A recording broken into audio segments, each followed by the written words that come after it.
अस्सलाम वालेकुम, मैं हूं आपका मेज़बान जावेद बागट। आज हम सियासत के अलावा कुछ ऐसे इश्यूज़ पे भी बात करेंगे जो कि अदालतों से वाबस्ता हैं, जो कि हुकूमत से वाबस्ता हैं। हुकूमत वैसे तो हर बात में ये कहती नज़र आ रही है कि हम अदालतों के हर फैसले को ऑन करते हैं, अदालतों के हर फैसले को मानते हैं, और यही कहना पिछली हुकूमतों का था। अगर उनके ख़िलाफ़ भी कोई फ़ैसला आ जाता था तो हमेशा ये कहा जाता था कि हम अदालत का एहतराम करते हैं और उनके हर फैसले को मानते हैं। लेकिन उसके बावजूद अपीलों में जाना, मुख्तलिफ सियासी स्कोरिंग करना, ये भी सियासी जमातों का शेवा रहा है और हमेशा ये करते आ रहे हैं। मैं आज बात करना चाह रहा हूँ अल अज़ीज़िया रेफरेंस एमन फील्ड रेफरेंस के हवाले से सज़ा याफ्ता साबिक़ वज़ीर-ए-आज़म नवाज़ शरीफ की। जब नवाज़ शरीफ का केस चला तो उस वक्त मुल्क में भूचाल था और ये कहा जा रहा था कि ये फ़ैसला किस तरह आएगा, क्या होगा, किस तरह हम इसको लेके चल सकेंगे। लेकिन आहिस्ता आहिस्ता तारीखें होती गईं, मामलात चलते गए, शहादतें होती गई और आखिर नवाज़ शरीफ को सज़ा सुना दी गई। उस सज़ा के बाद उन जेल गए। जेल में एक इशू बना कि वो बहुत सख्त बीमार हैं, उनका इलाज यहाँ पे मुमकिन नहीं है, उनको बैरून मुल्क ले जाना ज़रूरी होगा। इसमें हुकूमत ने भी अपना किरदार अदा किया और हुकूमती नुमाइंदे, वज़रा, सबको ये लगा कि नवाज़ शरीफ वाकई ही सीरियस अंदाज में बीमार हैं, उनको बैरून मुल्क इलाज की ज़रूरत है। और इसमें ख़ास तौर पर वज़ीर-ए-आज़म इमरान ख़ान ने भी इस बात को माना और उसको सहूलियात फ़राहम करने की यकीनदानी कराई। आखिर नवाज़ शरीफ बैरून मुल्क चले गए, इलाज उनका हुआ।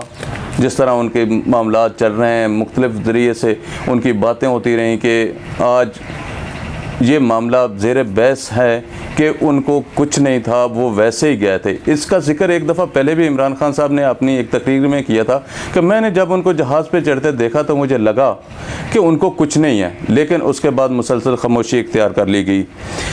अब कल नवाज़ शरीफ की अपीलों की समाअत थी जिसमें इस्लामाबाद हाई कोर्ट के डिवीज़नल बेंच ने उस पर कुछ रिमार्क्स दिए। उनका कहना था कि सज़ा याफ्ता नवाज़ शरीफ को हुकूमत ने बाहर भेजा, हमने नहीं भेजा, और वही वापस ला सकती है, हम नहीं ला सकते।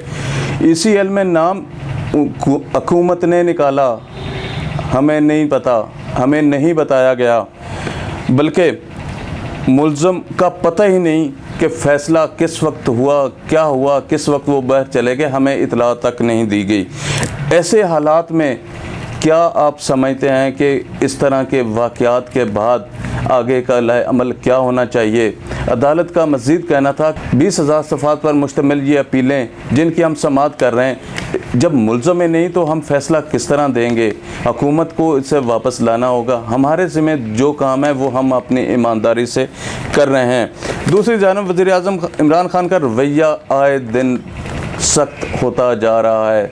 वो हर रोज़ अपोजिशन को लेकर सख्त परेशान नज़र आ रहे हैं। उनका कहना यह है कि ये APC, ये सब कुछ जो किया जा रहा है ये माज़ एक ड्रामा है, ये NRO हासिल करने का एक ज़रिया है। इसके ज़रिए वो हुकूमत को दबाव में लाकर NRO हासिल करना चाहते हैं, लेकिन वो शायद ये भूल रहे हैं कि इमरान ख़ान उनको कभी NRO नहीं देगा। इमरान ख़ान हुकूमत छोड़ सकता है, हुकूमत से अलग हो सकता है, लेकिन NRO पे समझौता नहीं हो सकता। और कभी भी ये नहीं होगा कि हुकूमत अगर मुश्किल में हुई, गुजारा ना हुआ तो हुकूमत से अलग हो जाएंगे, NRO नहीं देंगे। और दूसरी जानब अपोजिशन जमातें जो APC पे मुतहद हैं और उन्होंने जो APC का फ़ैसला किया है उस पे वो कारबंद हैं। वो कह रहे हैं कि हम हर सूरत इस फ़ैसले पे मन्नो अमल करेंगे। जो इलामिया जारी किया गया है उसके एक एक नुकात की पासदारी करते हुए उसके एक एक नुकात पे हम अमल करेंगे। और यूँ लग रहा है कि जिस तरह वो उस पर अमल का आगाज़ कर दिया गया है। हाँ, तो मैं ज़िक्र कर रहा था कि मौलाना फजल रहमान ने कल बिलावल भुट्टो ज़रदारी से मुलाकात की, उनसे मुख्तलिफ़ अमूर पे तबादला ख्याल हुआ और ये भी आज फ़ैसला होना है। आज ये इस बात पे भी मीटिंग तय है कि APC के जो मामलात हैं, जो इलामिया हैं, उसको कैसे हम लेकर आगे जाएंगे। इसमें एक बात इस्तीफ़ों की चल रही थी, उसको हम कैसे आगे लेके जाएंगे, इस्तीफ़ों पे बात भी होगी। इसके अलावा वफाकी काबीना की मीटिंग जो हमेशा ऐसे वक्त में होती है जब कोई भी दबाव होता है तो इमरान ख़ान साहब हमेशा वफाकी काबीना की मीटिंग कॉल कर लेते हैं। इस दफ़ा जो मीटिंग हुई, जो गुज़श्ता रोज़ वफाकी काबीना की मीटिंग हुई, उसमें एक बड़ी अजीब बात सामने आई कि मीटिंग के दौरान मीटिंग के सरबराह, मीटिंग को हेड करने वाले वज़ीर-ए-आज़म पाकिस्तान वहाँ पे मौजूद थे और 3 वफाकी वज़रा आपस में नोक झोंक में लग गए। आखिरकार क्या हुआ कि इमरान खान साहब तंग आ गए कि उनको ये मना करना पड़ा कि ऐसी गुफ्तगू की ज़रूरत नहीं है, एहसास मामलात पर गुफ्तगू नहीं करनी, बंद कर दें, और इसके अलावा जो आप लोग जिस बात पे बहस कर रहे हैं इसको छोड़ें, कोई और काम करें। ये अजीब बात है कि जब कोई भी मीटिंग हो रही होती है, मीटिंग को हेड करने वाला सरबराह वहाँ पे मौजूद होता है, तो जो मीटिंग के शुरका होते हैं वो अगर आपस में उलझना शुरू हो जाएं तो इसका मतलब यही लिया जाता है हमेशा कि जो सरबराह है, जो मीटिंग को हेड कर रहा है, उसकी कमज़ोरी है। क्या इमरान खान साहब इस वक्त APC से सख्त परेशान हैं? उनको ये समझ नहीं आ रही है कि उनको किस तरफ लेके जाना है या उनको क्या करना है। एक तरफ तो वो कहते हैं कि हम NRO नहीं देंगे, दूसरी तरफ इस कदर दबाव में वो कैसे अपने आप को फेस कर पाएंगे, जबकि उनके वज़रा भी उनका पूरा साथ नहीं दे रहे हैं। वो ये समझ रहे हैं कि हमेशा की तरह इस बार भी हम सिर्फ बातों से आगे निकल जाएंगे, बातों के ज़रिए आवाम को बेवकूफ़ बना लेंगे। अब ऐसा नहीं होगा।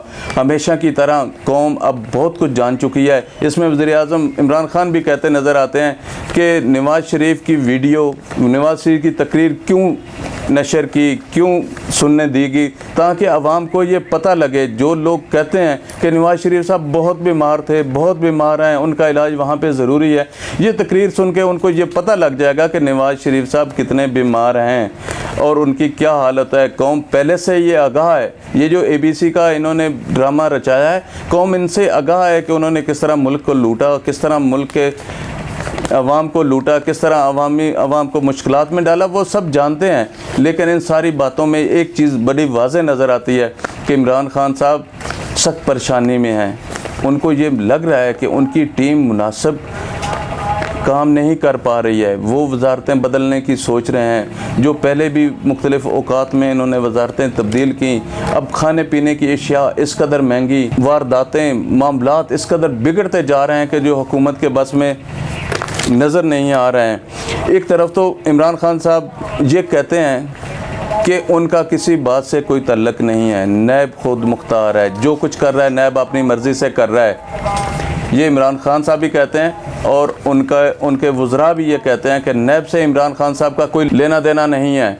लेकिन एक तरफ इमरान खान साहब ये भी कहते नज़र आ रहे हैं कि छोड़ूंगा नहीं, जब तक ये अंदर नहीं जाएंगे, जब तक ये सज़ाएं नहीं भुगतेंगे, इनको मैं छोड़ूंगा नहीं। एहतसाब का अमल मज़ीद सख्त किया जाएगा, नैब मज़ीद सख्त कार्रवाइयाँ करेगी। एक तरफ ये मैसेज है और दूसरी तरफ ये कहा जा रहा है कि इमरान खान का नैब से कोई लेना देना नहीं है।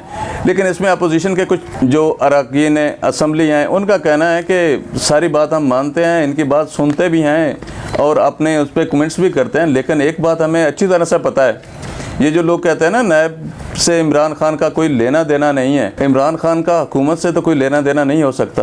हुकूमत पे तो उनका कोई कंट्रोल नहीं हो सकता। हुकूमत में जो लोग हैं वो अपनी मर्ज़ी से सारे मामलात कर रहे हैं, वज़रा पे उनका कंट्रोल नहीं हो सकता। लेकिन हमें ये नज़र आ रहा है कि नैब पे उनका कंट्रोल है। वो जिस तरह चाह रहे हैं नैब उसी तरह उनके कंट्रोल में काम कर रही है।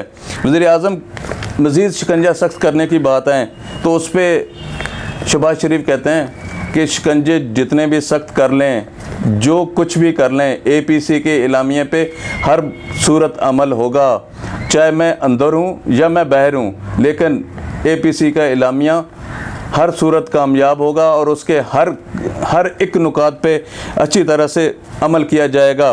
बाकी जो बात वज़ीर-ए-आज़म अपनी तकरीर में करते हैं, अपने बयान में ये कहते हैं कि हमने आवाम की मुश्किलात को हल करने का एक सिलसिला शुरू किया है, लेकिन अभी तक वो कहीं नज़र नहीं आता। अगर हम ये मिसाल देखें तो पिछले दौरे हुकूमत पीपल्स पार्टी की हुकूमत, जिस तरह लोग कहते हैं अवाम कहती थी कि लूली लंगड़ी हुकूमत है, इसका तो पूरा करना टाइम मुनासिब ही नहीं है, ना ये कर सकेगी। लेकिन मुफाहमत की पॉलिसी को अपना के ये साबित किया कि वो एक अच्छे सियासतदान है, वो एक अच्छी पार्टी है जो हर एक को लेके साथ चलती है, मसाइल को समझती है। उन्होंने नवाज शरीफ के साथ भी मिसाक जमहूरियत किया, उन्होंने बाकी सियासी जमातों को भी अपने साथ मिलाया और ये रिकॉर्ड कायम किया कि मतलब इस कदर कम सीटें हो के सारी सियासी जमातों को साथ रख के उन्होंने अपना दौरानिया पूरा किया। लेकिन अब जो हालात हैं, अब हालात कुछ करने के हैं, कुछ बदलने के हैं। अवाम अब हकीकत में ये चाहती है कि उनके जो भी मामलात हैं, उनकी जो भी सहूलियात हैं वो अच्छी तरह से हों, उनको कोई ऐसा ना हो कि उनमें कोई फ़र्क आए। अवाम अब सिर्फ खाली पुलाव पे काम नहीं चलाना चाहती, वो हकीकत पसंदाना काम चाहती है। जिस तरह नैब के ये सिलसिला बढ़ रहा है, इसी तरह बाकी मामलात में भी इसी तरह इजाफ़ा हो रहा है। करप्शन में भी इसी तरह मामलात बढ़ रहे हैं। लोग कहते हैं कि हर काम आसान होना चाहिए, लेकिन आसानी की तरफ कोई चीज़ नहीं जा रही है। मैं यहाँ ये ज़रूर ज़िक्र करूँगा कि नैब ने मौलाना फजलुर रहमान को भी बुलाया है। मौलाना फजलुर रहमान को बुलाने के बाद मौलाना फजलुर रहमान के हमायती, मौलाना फजलुर रहमान की जुमात के लोग ये कहते हैं कि अगर मौलाना फजलुर रहमान को नैब जाना पड़ा तो वो अकेले नहीं जाएंगे, उनके साथ लाखों की तादाद जाएगी। इन लाखों की तादाद जाने का मतलब क्या है ये आप भी समझते हैं। ये अवाम ही है जो इस कदर अब तंग आ चुकी है, वो खुद ब खुद बाहर निकलना चाहती है, लेकिन वो अब खाली ख्याली पुलाव पे सिर्फ काम नहीं चलाना चाहती। नाजरीन, मैं एक ज़रूर कहूँगा कि जो भी हालात हैं, जिस तरह भी हैं, ये इसको कंट्रोल करना हुकूमत का काम है, हमारा काम नहीं है। इसको हम बेहतर तरीके से चलाने की सजेशन दे सकते हैं, तजवीज़ दे सकते हैं, लेकिन जो ये सिलसिला शुरू हुआ है एक दूसरे पे इल्ज़ाम तराशी का, इल्ज़ाम तराशी से मामलात नहीं चलते। हमेशा मामलात इफ़ाम व तफ़हीम से चलते हैं। हालात को देखना पड़ता है, इदारों को देखना पड़ता है, इदारों की कारकर्दगी को देखना पड़ता है। इदारे अगर बेहतर अंदाज में काम कर रहे हैं तो मेरा नहीं ख्याल कि किसी चीज़ की ज़रूरत है। ज़रूरत उस वक्त होती है जब आपके ख़िलाफ़, आपकी उम्मीदों के ख़िलाफ़, आपकी तवक्कुआत के ख़िलाफ़ काम होता है। हुकूमत शायद ये समझ रही है कि ब्यूरोक्रेसी जो है वो उनकी तवक्कुआत के ख़िलाफ़ काम कर रही है। उछाड़ पुछाड़ हर वक्त हो रहा है, लेकिन इसका हल ये नहीं है। इसका हल ये है कि आप आवाम को सहूलियात दें, आप किसी को काम करने दें, आप सिर्फ सियासी स्कोरिंग को ही ना लें। कभी किसी दौर में ये नहीं हुआ कि हुकूमती वज़रा आपस में लड़ते रहें और उनके बयान आपस में ना मिलते हों। ये इन सब चीज़ों से हट के हुकूमत को भी सोचना है। उनको जो वज़रा चाहिए, जो वज़रा जिस वजारत के लिए उनको मुयस्सर हैं या उनको मज़ीद लाने की ज़रूरत है, वो उस पर सोचें। वो ये देखें कि कौन सी वजारत आवाम के लिए किस तरह काम कर रही है, कौन सी वजारत आवाम के लिए किस तरह काम कर रही है। आवाम सहूलियात चाहती है, आवाम ये नहीं चाहती कि अब सिर्फ उनको लूटा जाए, उनके कंधों पर पाँव रख कर आगे बढ़ा जा सके। उनके अवाम के कंधों पे पाँव रख कर वज़ीर-ए-आज़म तो इमरान खान साहब बन गए, लेकिन अब आवाम को क्या दे रहे हैं, इस पर ज़रा सोच विचार करने की ज़रूरत है। इसके अलावा अब हुकूमत सख्त परेशानी में नज़र आ रही है। मुझे लग रहा है कि दाल में कुछ काला काला है। इस दाल में जो काला है, इसके हवाले से मज़ीद आपसे अगले प्रोग्राम में बात करेंगे। देखते रहिएगा हमारा चैनल और इसको सब्सक्राइब ज़रूर कीजिएगा ताकि आप आइंदा आने वाली वीडियोज़ को देख सकें और आपको पता चल सके कि मुल्क में क्या हो रहा है और मामलात किस तरह चल रहे हैं। बहुत शुक्रिया।